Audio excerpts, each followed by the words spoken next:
Um feliz sábado para todos. Que a paz e a graça de nosso Senhor Jesus seja com todos. Bem, qual é a nossa maior necessidade hoje em dia? É bom recebermos bênçãos para esta vida. É bom quando a pessoa vê todo o trabalho de suas mãos ser abençoado. E pode comprar uma casa para bem-estar da família, compra um carro para ter um meio de transporte que facilite a vida. E assim, muitas coisas, a proteção que o Senhor nos tem concedido até agora, não é bom? É muito bom. Mas qual a nossa maior necessidade no tempo que estamos vivendo? Sempre foi, mas hoje especialmente, em que os sinais da vinda do Senhor Jesus são evidentes. Nós estamos vivendo num tempo solene da história. Eu acredito que não precisamos estudar muito o livro do Apocalipse para entender as profecias, para saber que o Senhor Jesus está voltando. Então, qual é a nossa maior necessidade? Receber a chuva seródia, o poder do Espírito Santo. A lição da escola sabatina, principalmente na quinta-feira, faz uma comparação entre Jonas e Isaías. Jonas relutou para cumprir a missão do Senhor. Isaías diz: eis-me aqui, envia-me a mim. Mas, entre uma situação e a outra, existe algo muito importante, que é a brasa que purificou os lábios de Isaías, que o preparou para o cumprimento da missão. Se nós não recebermos o Espírito Santo, é impossível sair para salvar o perdido. Nós precisamos receber a chuva do Espírito Santo. E este é um assunto apresentado nas Escrituras de vários ângulos diferentes, mas todos chegam no mesmo ponto. Agora, por que vamos ter hoje à tarde, às 15 horas, dois temas? Um é preparação para receber a chuva seródia. E o segundo tema é sobre vida no campo. O que tem a ver a vida no campo em todo esse processo? Primeiro, que existem inúmeras citações em que o Senhor nos orienta a sair das cidades. Mas nós precisamos responder a 4 perguntas. Por que sair? Quando sair? Para onde sair? E como sair? Isso implica um planejamento. Agora, o porquê sair tem 7 pontos importantes. Um deles trata da questão de como acontece o decreto dominical. Como chegamos a esse ponto de sair o decreto? Irmãos, é o ponto mais importante de entender, conforme o que está revelado. Porque senão perde-se muito tempo, sabe, atrás da mídia, que um fala isso, outro fala isso, e o decreto está a caminho, e etc. Mas a palavra de Deus mostra claramente, o decreto vem do céu. O decreto não sai por acordo humano, sai quando o Senhor determina, agora sai o decreto. E tem finalidades, tem propósitos bem claros para nos preparar para entrar no céu. Há um pensamento que eu acho muito lindo, que diz assim: Deus prometeu o dom do Espírito Santo à sua igreja, e essa promessa nos pertence da mesma maneira que aos primeiros discípulos. Mas, como todas as outras promessas, é dada sob condições. Por isso que nós vamos estudar à tarde condições para receber o Espírito Santo. É dado sob condições. E este é o pensamento central. A comunicação do Espírito é a transmissão da vida de Cristo. Então, quando nós pensarmos em receber o Espírito Santo, temos que pensar que temos que receber a vida do Senhor Jesus. Mas isso não se comunica em 24 horas. É um processo de comunhão constante com Deus, dia a dia. Comunhão pelo estudo da palavra, comunhão pela oração, comunhão pelo testemunho. E nesse andar com Deus, nós vamos ir assimilando a vida do Senhor. Quanto dura esse processo? Que nos prepara para a chuva seródia, a vida toda. Só que a vida toda se vai encurtar de repente, devido à vinda do Senhor Jesus. A vinda do Senhor Jesus. E diz ainda, Cristo prometeu que o Espírito Santo habitaria naqueles que lutam pela vitória sobre o pecado, para demonstrar o poder da força divina, dotando um instrumento humano de poder sobrenatural e instruindo o ignorante nos mistérios do reino de Deus. Isso está na meditação matinal, a maravilhosa graça de Deus, do dia 23 de julho. É lindo esse texto. Agora, quando nós estudamos esta questão do Espírito Santo, nós vamos ver que na Bíblia existem pelo menos 16 versículos, dos quais 10 estão no livro de Atos, 3 no livro de João, no Evangelho. E estes versículos mostram a atuação do Espírito Santo nas pessoas, porém, não demonstram que ele seja uma pessoa. E são os que poderiam levar-nos a pensar que o Espírito Santo não é uma pessoa. Entende? Entretanto, existem 14 versículos, dos quais 3 estão no livro de Atos e um no livro de Efésios, que nos dizem que o Espírito Santo é a terceira pessoa da divindade. Claramente. Todos estes versículos mostram claramente e inequivocamente que o Espírito Santo é Deus, a terceira pessoa da divindade, porque somente uma pessoa pode predizer, conceder, testemunhar, dizer, arrebatar, enviar, mostrar, apartar, impedir, revelar, constituir, falar. E somente a uma pessoa é possível mentir, tentar, obedecer, resistir e entristecer. Esses versículos, são 14, nos falam claramente que o Espírito Santo é uma pessoa. Isso nos vai ajudar muito para não entrar em questões sobre o Espírito Santo, se é ou não é uma pessoa e assim por diante, como muitos pensam. Agora, vamos a iniciar nosso estudo com Oséias capítulo 4, versículo 6. Oséias capítulo 4, versículo 6. O que diz o Senhor? O meu povo está sendo destruído porque lhe falta o conhecimento. Impressionante. Porque tu, sacerdote, rejeitaste o conhecimento, também eu te rejeitarei, para que não sejas sacerdote diante de mim, visto que te esqueceste da lei e do teu Deus. Também eu me esquecerei de teus filhos. Então já o Senhor nos faz uma advertência muito clara, se nós não buscarmos o conhecimento do Senhor. Porque se não buscarmos o conhecimento, qual a tendência natural? Se esquecer. Não é assim?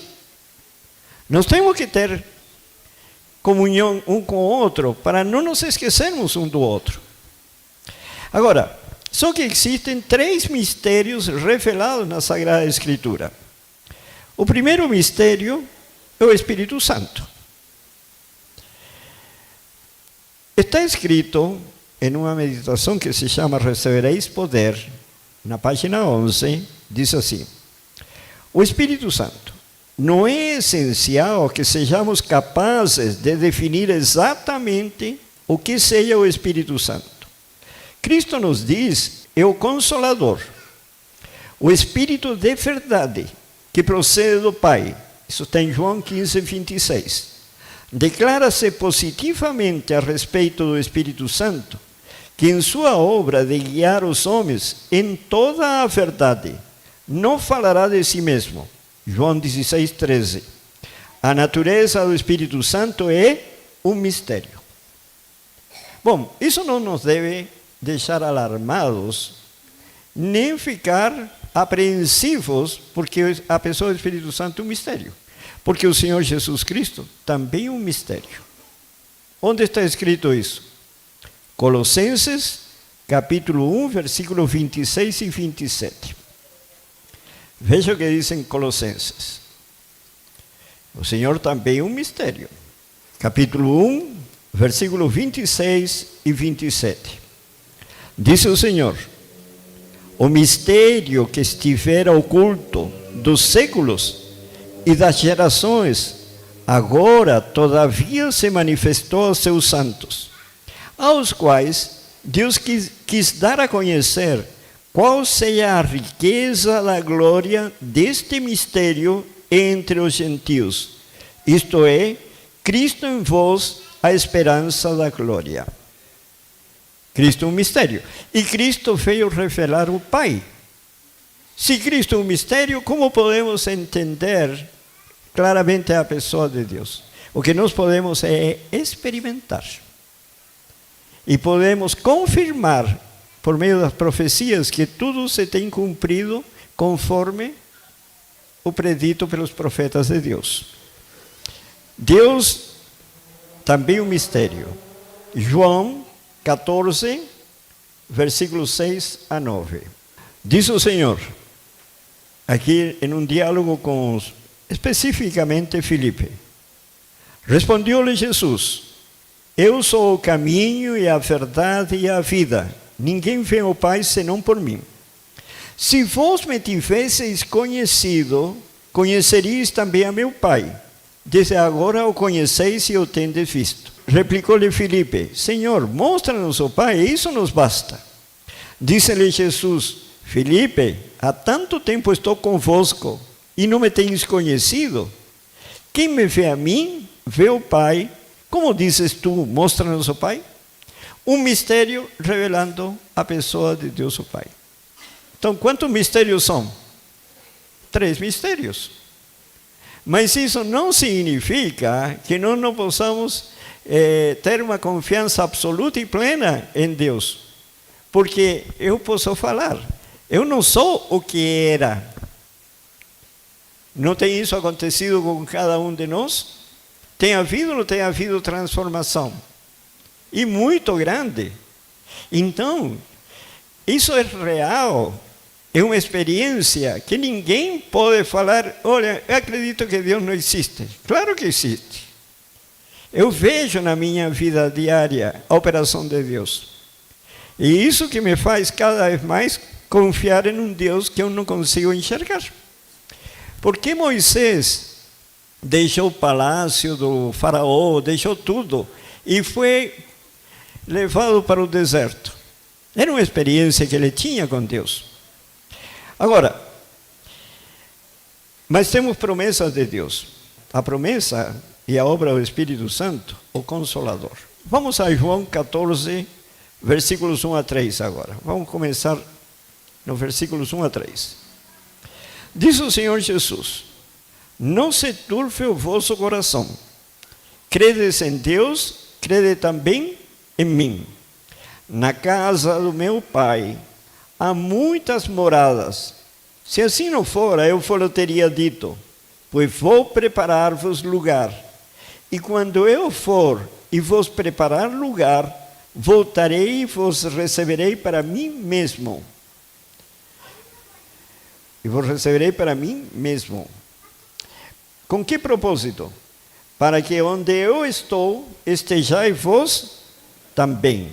E no versículo 15 a 17, ele diz: se me amais, guardareis os meus mandamentos.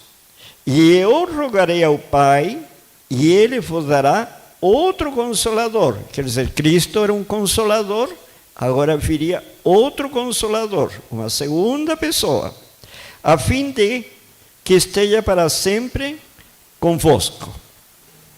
E no versículo 17, o Espírito da verdade, que o mundo não pode receber, porque não o vê, nem o conhece.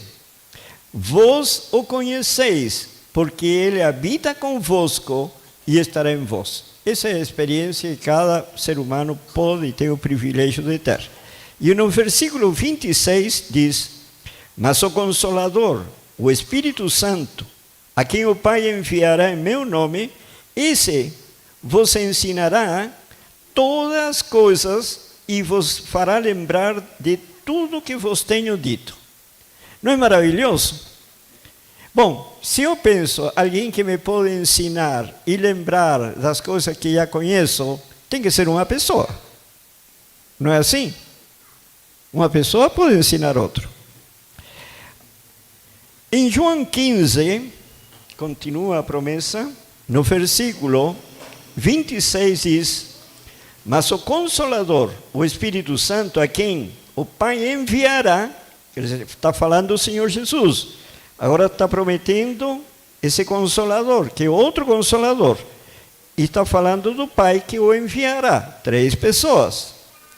Mas o Consolador, o Espírito Santo, a quem o Pai enviará em meu nome, esse vos ensinará todas as coisas e vos fará lembrar de tudo que vos tenho dito. João 16, no versículo 7 a 14. No verso 7 diz: mas eu vos digo a verdade, convém que eu vá, porque se eu não for, o Consolador não virá para vosotros. Se porém eu for, e o Senhor foi, eu vos enviarei. Quando Ele vier, convencerá o mundo do pecado, da justiça, quer dizer, do caráter de Cristo, e do juízo. Do pecado, porque não creem em mim. Da justiça, porque vou para o Pai e não me vereis mais. Isso até o versículo 10. No versículo 11 diz: do juízo, porque o príncipe deste mundo já está julgado. Tenho ainda muito que vos dizer, mas vos não podeis suportar agora.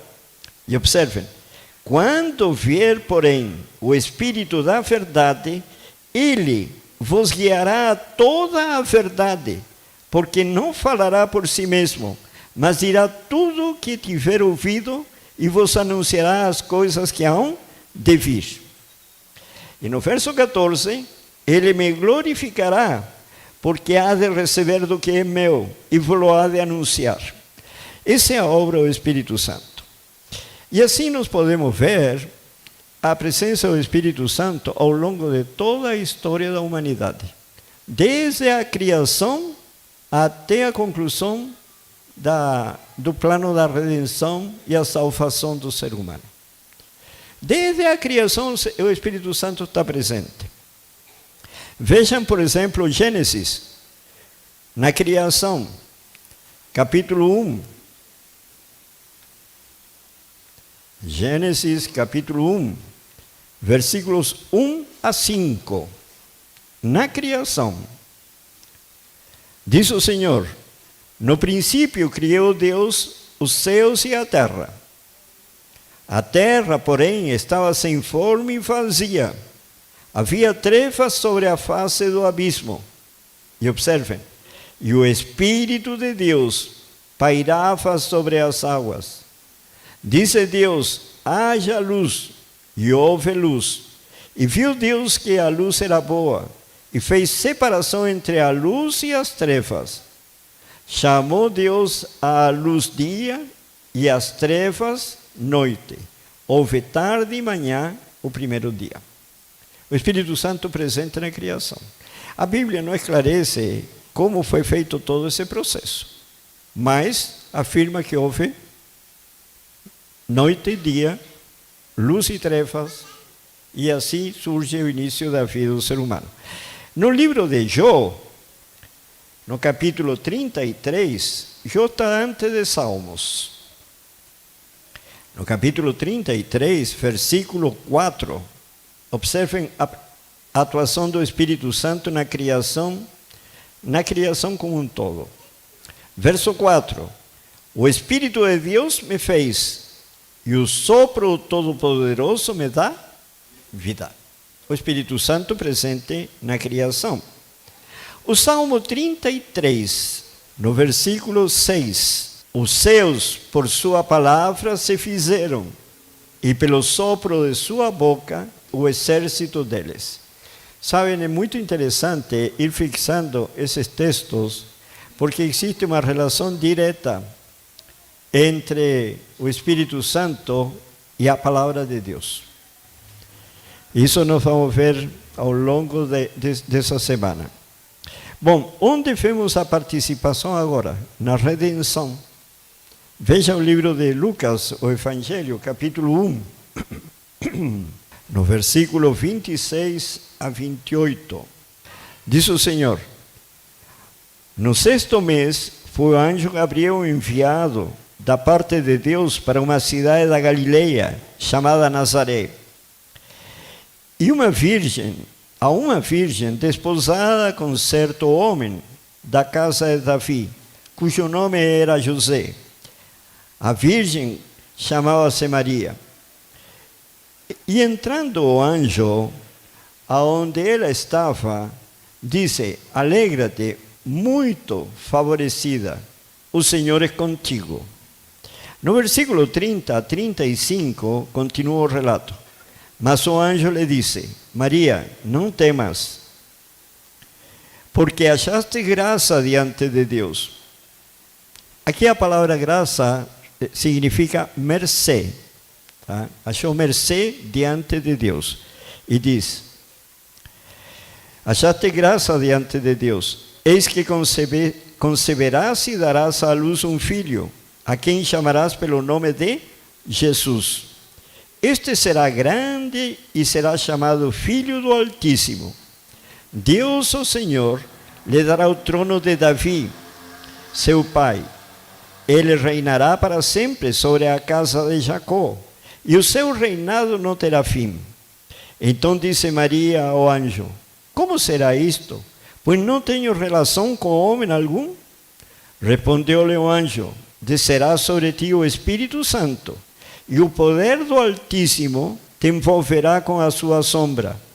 Por isso também o ente santo que há de nascer será chamado o Filho de Deus. O Espírito Santo no plano da redenção. Em Mateus, nos diz qual era a missão principal do Senhor Jesus ao nascer nessa terra. Mateus, capítulo 1. Aqui o Espírito Santo também se faz presente e o mensageiro foi o anjo Gabriel. No versículo 18 a 21. No versículo 18 diz assim: ora, o nascimento de Jesus Cristo foi assim: estando Maria, sua mãe, desposada com José, sem que tivesse antes coabitado, achou-se grávida pelo Espírito Santo, que foi o que Lucas afirmou. Mas José, seu esposo, sendo justo e não a querendo infamar, resolveu deixá-la secretamente. Enquanto ponderava nestas coisas, lhe apareceu em sonho um anjo do Senhor dizendo: José, filho de Davi, não temas receber Maria, tua mulher, porque o que nela foi gerado é do Espírito Santo. Até aí confirma as palavras de Lucas. E observem qual foi o propósito do nascimento do Senhor Jesus. Diz: ela dará à luz um filho e lhe porás o nome de Jesus. Por que motivo? Porque ele salvará o seu povo dos pecados deles. Então, aqui veio o Senhor Jesus a nos salvar do pecado. Por quê? Porque o salário do pecado é a morte. como nos salva da morte, tem que salvar-nos do pecado. E a isso veio o Senhor Jesus Cristo. Bom, em Zacarias nos confirma isto, no capítulo 13, versículo 1. Veja o resultado final desta obra do Senhor Jesus. Diz assim, versículo 1: naquele dia haverá uma fonte aberta para a casa de Davi e para os habitantes de Jerusalém, para remover o pecado e a impureza. Que foi exatamente o que o profeta Isaías relatou no capítulo 6. Ai de mim que sou homem de lábios impuros, e habito no meio de um povo de impuros lábios. E o que é visto na visão de Isaías? Um anjo com uma tenaz pega uma brasa do altar, toca os lábios do profeta e diz: eis que passou a tua impureza e teu pecado. E aqui está essa obra do Senhor Jesus junto ao Espírito Santo. Agora, mas não para ali, somente na criação, a redenção, mas nós vemos a obra do Espírito Santo na condução da igreja. Veja Lucas capítulo 12. Por isso que nós não devemos ficar assim apreensivos com certas coisas que surgem na igreja de vez em quando, mas nós ter plena confiança que Deus está vivo. A igreja não foi deixada assim. O Senhor está provando nós a todos. Tudo que eu falo, tudo que eu faço, tudo, como reajo, sabe? Deus nos está provando a fé. Então devemos confiar plenamente e com uma certeza absoluta que o comando da igreja está sob Deus. Quem é o cabeça da igreja? O Senhor Jesus Cristo. E o Espírito Santo está agindo aqui no nosso meio. Lucas, capítulo 12, versículos 10 a 12.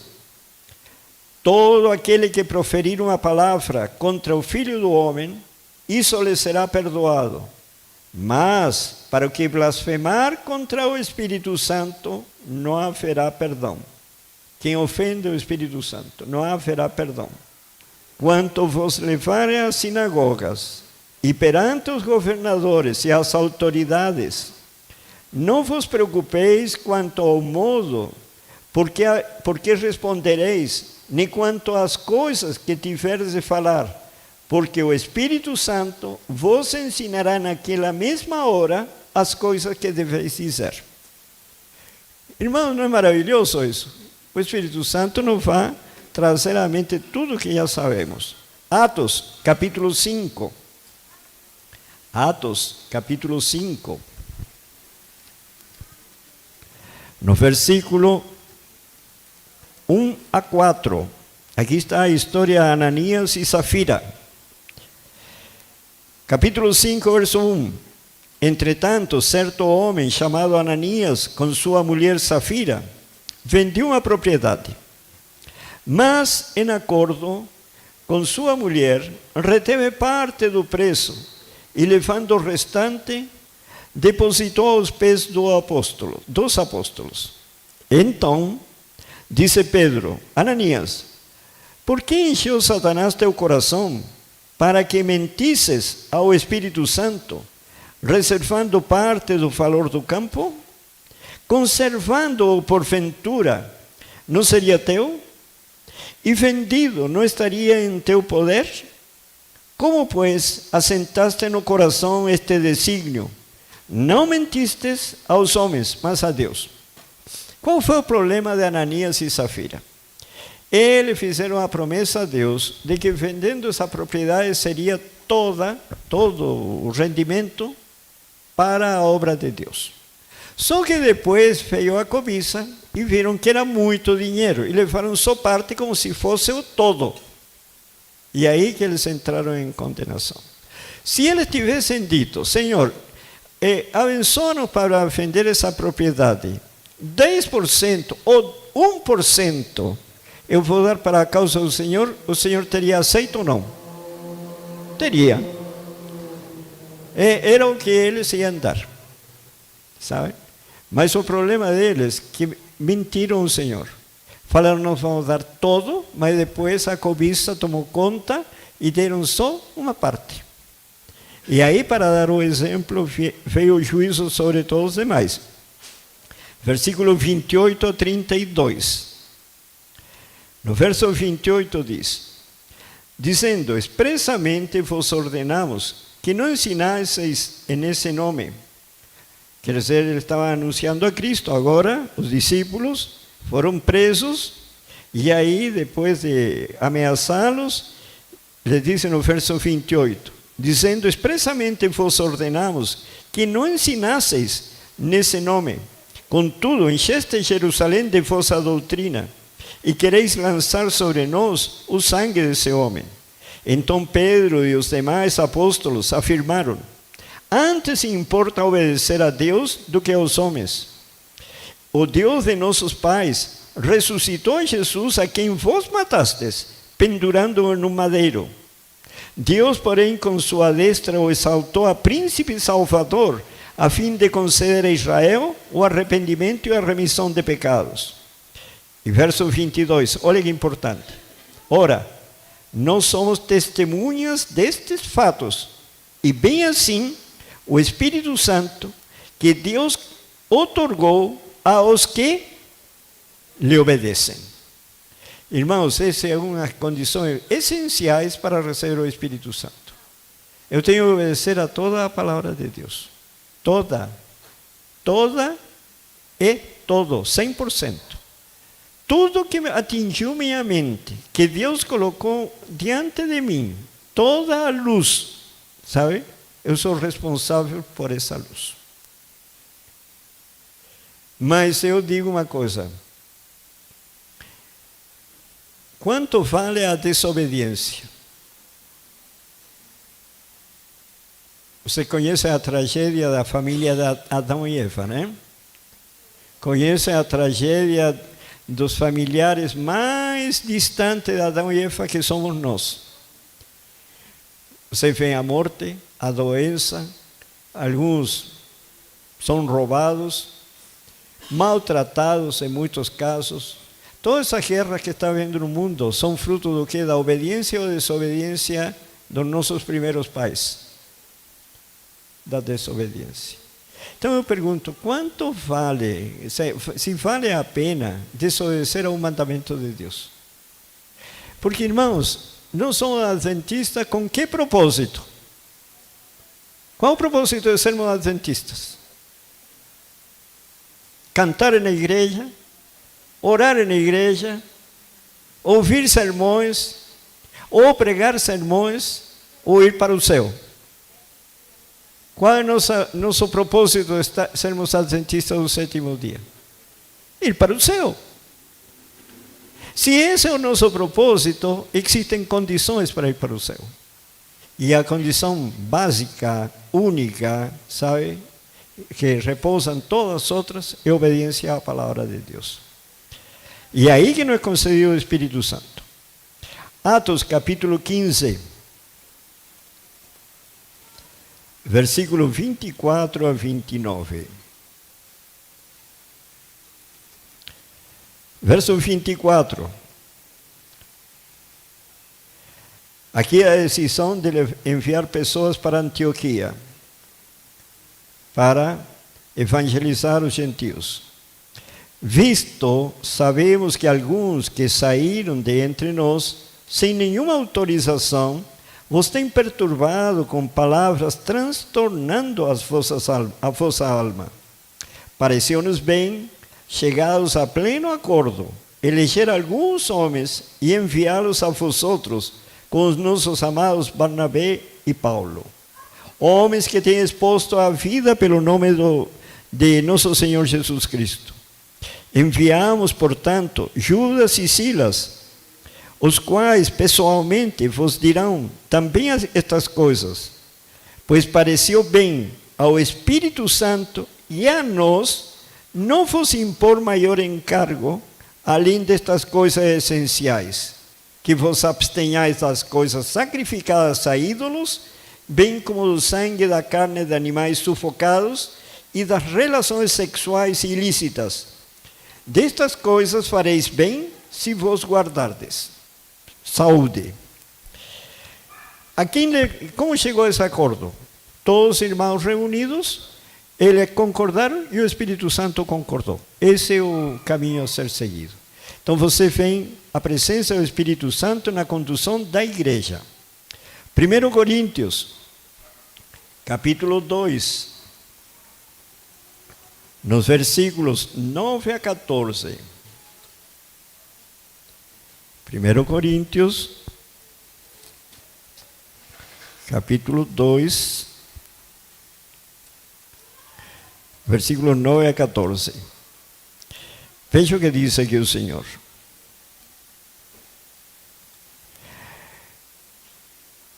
Mas, como está escrito, nem olhos viram, nem ouvidos ouviram, nem jamais penetrou em coração humano o que Deus tem preparado para aqueles que o amam. Mas Deus nos revelou pelo Espírito, porque o Espírito a todas as coisas perscruta, até mesmo as profundezas de Deus. Porque qual dos homens sabe as coisas do homem, senão o seu próprio Espírito que nele está? Assim também, as coisas de Deus, ninguém as conhece, senão o Espírito de Deus. Ora, nós não temos recebido o Espírito do mundo, e sim o Espírito que vem de Deus, para que conheçamos o que por Deus nos foi dado gratuitamente. Disto também falamos, não em palavras ensinadas pela sabedoria humana, mas ensinadas pelo Espírito, conferindo coisas espirituais com espirituais.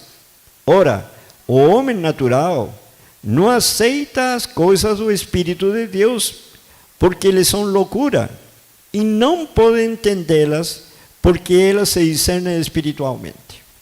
Então vocês observam que o Espírito Santo não somente esteve presente na criação, como também na redenção, mas agora nos mostra que está presente diretamente na condução da igreja. Veja o último texto com respeito a essa questão, em Efésios capítulo 4, no versículo 29 e 30. Efésios capítulo 4, versículo 29 e 30. Diz o Senhor: não saia da vossa boca nenhuma palavra torpe, e sim unicamente a que for boa para edificação, conforme a necessidade, e assim transmita graça aos que a ouvem. E não entristeçais o Espírito de Deus, no qual fostes selados para o dia da redenção. Não podemos falar palavras torpes, ofender pessoas, criticar, sabe? Sempre temos que pensar que Deus está acompanhando nossos pensamentos, nossos sentimentos, nossas palavras, nossas ações. Deus está tão perto. Por isso que nós temos que pensar muito o que fazemos e o que não fazemos. Agora, o Espírito Santo também está na correção da igreja. E a correção é para justamente não perder a nossa alma. Isaías, capítulo 63. Porque Deus, como um bom pai, Ele cuida com zelo da sua igreja e de cada membro da igreja, para que ninguém perca a vida. Versículo 7 e versículo 10. Versículo 7 diz, verso 7, celebrarei as benignidades do Senhor e os seus atos gloriosos, segundo tudo que o Senhor nos concedeu e segundo a grande bondade para com a casa de Israel, bondade que usou para com eles, segundo as suas misericórdias e segundo a multidão das suas benignidades. E o verso 10, mas eles foram rebeldes e contristaram o seu Espírito Santo, pelo que se lhes tornou inimigo, e ele mesmo pelejou contra eles. Irmãos, Deus é um Pai tão zeloso, e Ele cuida com tão grande zelo pela salvação de cada indivíduo, que quando nós não obedecemos a sua palavra, porque o não obedecer nos separa de Deus. E se nos separa de Deus, entramos em qual terreno? O terreno do inimigo. Aí o Senhor nos coloca na fornalha, para que no calor do fogo, a pessoa volte aos caminhos do Senhor. Então também nos vai corrigindo. Lamentações. Aqui o profeta Jeremias, Lamentações capítulo 1. O profeta Jeremias chora amargamente, porque ele vê o juízo de Deus sobre Israel, porque Israel não queria obedecer a palavra do Senhor. Capítulo 1, versículo 15 a 18. Versículo 15. Observem a situação. O Senhor dispersou todos os valentes que estavam comigo. Está falando Jeremias, o profeta. Apregoou contra mim um ajuntamento para esmagar os meus jovens. O Senhor pisou como num lagar a virgem, filha de Judá, Israel. Por estas coisas choro eu. Os meus olhos se desfalecem em águas, porque se afastou de mim o Consolador. O Senhor retirou o Espírito Santo, que devia restaurar as minhas forças. Os meus filhos estão desolados, porque prevaleceu o inimigo. Que terrível, hein? Verso 17. Estende Sião as mãos, e não há quem a console. O Consolador não está mais presente. Ordenou o Senhor acerca de Jacó, que os seus vizinhos se tornem seus inimigos. Jerusalém é para eles como coisa imunda. Justo é o Senhor, pois me rebelei contra a sua palavra. Ouvi todos os povos e vede a minha dor. As minhas virgens e os meus jovens foram levados para o cativeiro. Essa é a misericórdia de Deus, para que ninguém se perca, sabe?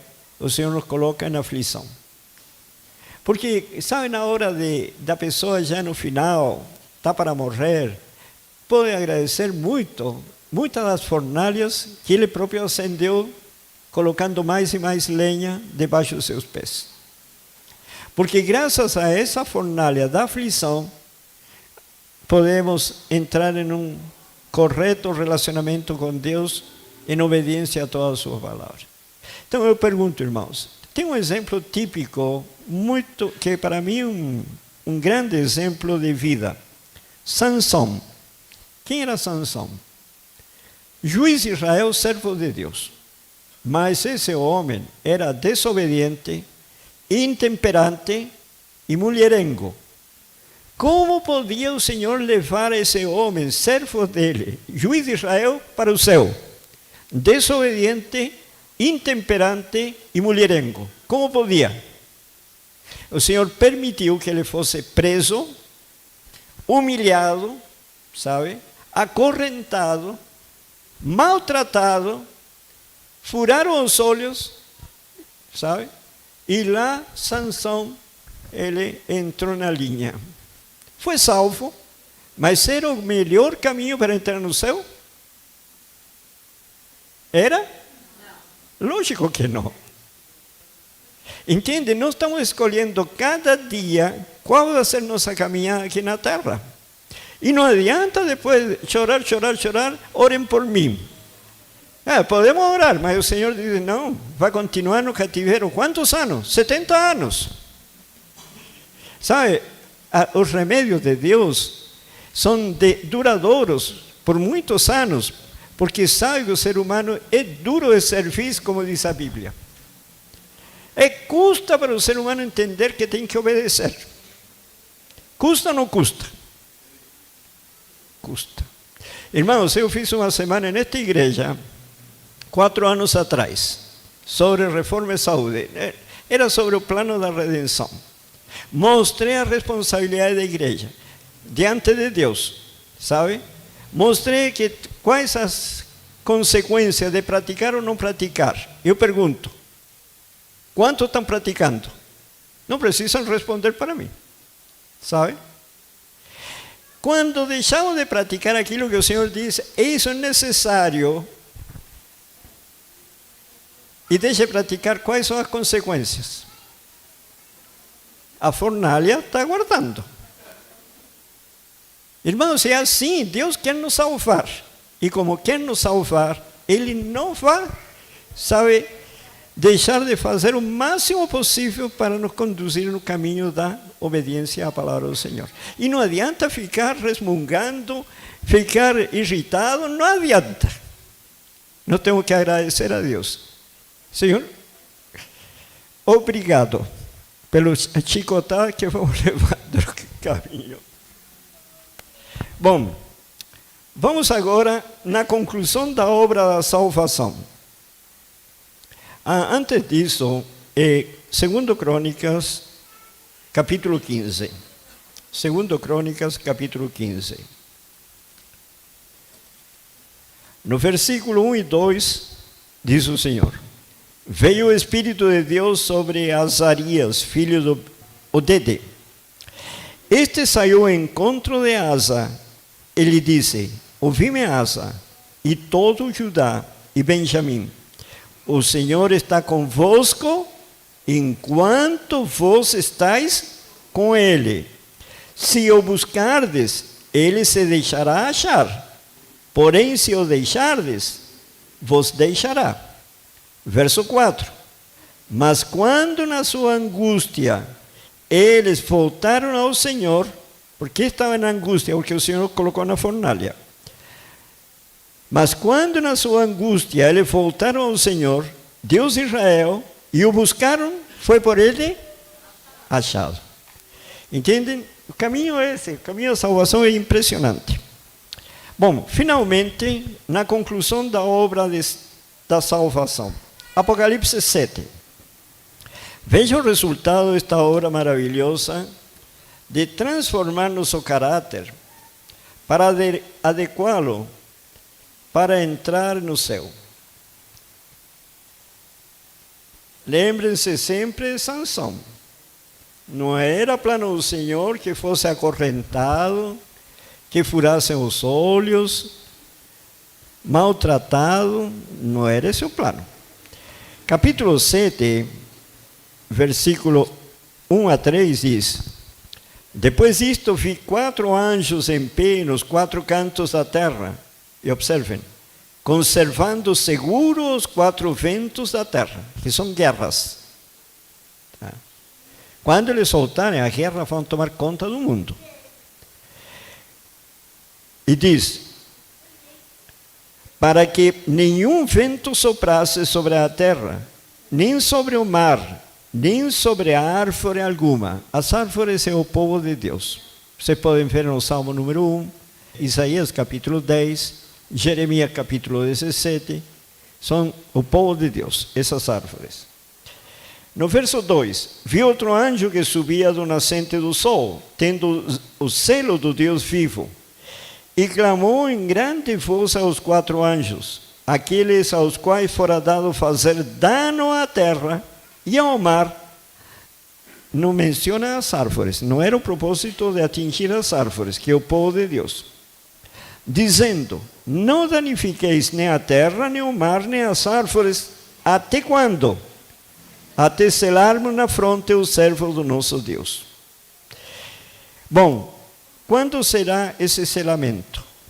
Quer dizer, qual será a condição para esse selamento? Quando refletirmos o caráter do Senhor Jesus Cristo. E para isso temos que obedecer a toda a palavra de Deus. Capítulo 14. Olha o resultado do selamento. Versículos 1 e depois 4 e 5. Versículo 1. Olhei e eis o cordeiro em pé sobre o monte Sião, e com ele 144.000, tendo na fronte escrito o seu nome, o nome de Cristo, e o nome de seu Pai, e o nome representa o caráter. Quando tenha o caráter já formado na mente. No versículo 4 e 5 agora. São estes os que não se macularam com mulheres, não se contaminaram com o ensino de outras igrejas, porque são castos, São eles os seguidores do Cordeiro, por onde quer que vá. Anda com o Senhor Jesus, lado a lado, como foi Enoque. São os que foram redimidos dentre os homens, primícias para Deus e para o Cordeiro, primícias principais. E não se achou mentira na sua boca, não tem mácula. Foram completamente purificados de todo mal. Efésios capítulo 1, versículo 3. No verso 3 diz: Bendito Deus e Pai de nosso Senhor Jesus Cristo, que nos tem abençoado com toda sorte de bênção espiritual nas regiões celestiais em Cristo. E no verso 12 a 14 diz: a fim de, qual o propósito de todas essas bênçãos? A fim de sermos para louvor da sua glória, nós os que de antemão esperamos em Cristo, em quem também vós, depois que ouvistes a palavra da verdade, o evangelho da vossa salvação, tendo nele também crido, observem, fostes selados com o Espírito Santo da promessa, com o Santo Espírito da promessa, o qual é o penhor da nossa herança, até o resgate da sua propriedade, em louvor da sua glória. É importante ou não é importante receber o Espírito Santo? Essa é nossa segurança. Gálatas, qual o resultado disso? Gálatas capítulo 5, versos 22 e 23. Diz: mas o fruto do Espírito Santo, da obra do Espírito Santo, é amor, alegria, paz, longanimidade, benignidade, bondade, fidelidade, mansidão, domínio próprio. Aí entra a temperança. Contra estas coisas não há lei que condene o ser humano. Não é maravilhoso? Agora, para eu desenvolver esse fruto, irmãos, eu tenho que obedecer a toda a palavra de Deus. É impossível produzir esse fruto se eu vou desobedecendo esse pontinho sim, esse não, ou simplesmente negligenciando. Irmão, não estamos em tempo hoje. Eu sempre falo, não há tempo para um casal ficar brigando. Não há tempo para pensar em separar-se. Mesmo que não haja muito acordo em tudo, não há tempo para perder nisso. Não há tempo para negligenciar nada da palavra de Deus. Porque o tempo se está abreviando. A vinda de Cristo está próxima. Sabe, se nós fecharmos os olhos frente a essa realidade, o que está acontecendo no mundo não é normal. Terremoto numa esquina, terremoto na outra esquina. Se não é terremoto, é um furacão. Se não é furacão, é um incêndio que assola uma cidade. Se não é um vulcão, uma guerra que aparece ali, outra guerra que aparece lá. É normal isso aí. É nessa frequência e intensidade que está acontecendo.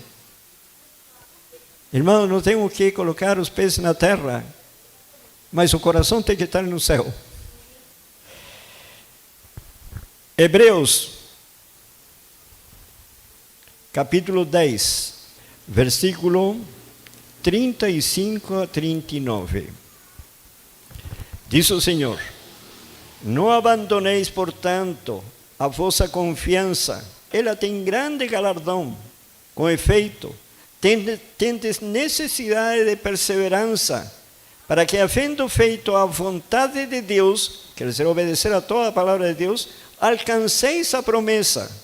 Porque ainda dentro de pouco tempo, aquele que vem virá e não tardará. Todavia, o meu justo viverá pela fé. E o que significa pela fé? Obedecer a toda a palavra de Deus. E diz, por último: se retroceder nele, não se compraz a minha alma.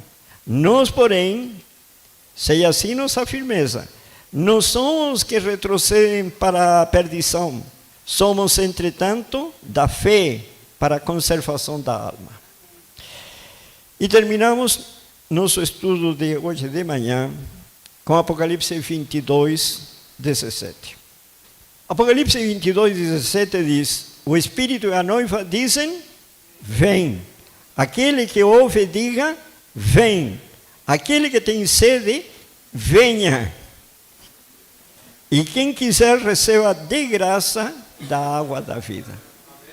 Irmãos, com tudo que vimos, o Espírito Santo presente na criação, na redenção, na condução da igreja, na correção da igreja e na conclusão da obra da salvação, podemos duvidar de que o Espírito Santo não seja uma pessoa?